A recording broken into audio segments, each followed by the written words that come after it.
Jack एक भला आदमी था। वह पियरे की बात समझ गया। पियरे और जोसेफ के बीच रिश्ता ही कुछ ऐसा था जिसे देख दुनिया मुस्कुराने लगे। ऐसा लगता था जैसे दोनों एक दूसरे का सहारा हों। जब पियरे गाड़ी की सीट पर बैठा हो और जोसेफ गाड़ी खींच रहा हो, तब दोनों में से कोई बूढ़ा नहीं लगता था। फिर काम खत्म होने के बाद पियरे लंगड़ाते हुए सड़क पर इस तरह धीरे धीरे चलता जैसे वह बहुत बूढ़ा आदमी हो। उधर घोड़े का भी मुंह लटक जाता। वह थका हारा सा अस्तबल वापस जाता। एक दिन सुबह सुबह जब पियरे आया तो जैक ने उसे एक बेहद बुरी खबर सुनाई। पियरे, आज सुबह जोसेफ सोकर ही नहीं उठा। वह बहुत बूढ़ा हो गया था। 25 साल की उम्र में घोड़े की वैसी ही हालत हो जाती है जैसी 75 साल के बूढ़े आदमी की होती है। हाँ, पियरे ने धीरे से कहा, अब जोसेफ को कभी नहीं देख पाऊंगा। नहीं, तुम उसे देख सकते हो। जैक ने दिलासा देते हुए कहा, वह अभी अस्तबल में है और उसके चेहरे पर बड़ी शांति है। तुम जाकर उसे देख तो लो। पियरे घर लौटने के लिए वापस मुड़ा। तुम समझोगे नहीं जैक।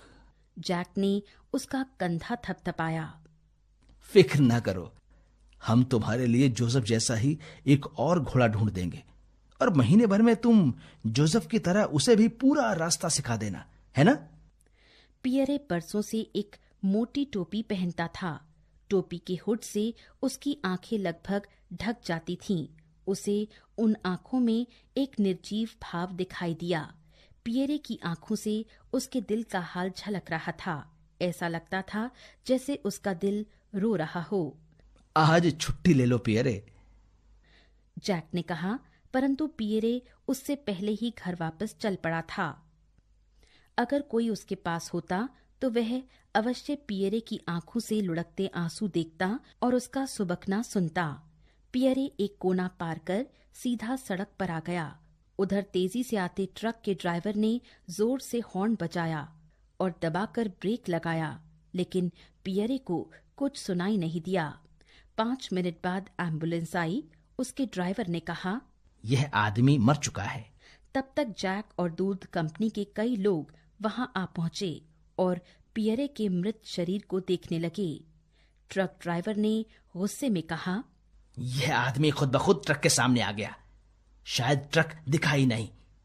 वह ट्रक के सामने इस तरह आया जैसे उसे कुछ दिखाई ही नहीं दे रहा हो, जैसे वह एकदम अंधा हो। एम्बुलेंस का डॉक्टर अब लाश की ओर झुका। अंधा? यह आदमी तो सचमुच अंधा था। जरा उसकी आंखों का मोतियाबिंद तो देखो। यह कम से कम 5 साल से अंधा रहा होगा। फिर उसने जैक की तरफ मुड़कर कहा, तुम कहते हो कि यह आदमी तुम्हारे लिए काम करता था? तुम्हें नहीं मालूम कि यह अंधा था? नहीं नहीं, जैक ने धीरे से कहा, यह रहस्य हमें से किसी को नहीं पता था। सिर्फ उसके दोस्त जोसेफ को ही पता था। यह उन दोनों के बीच की आपसी बात थी, सिर्फ दोनों के बीच की।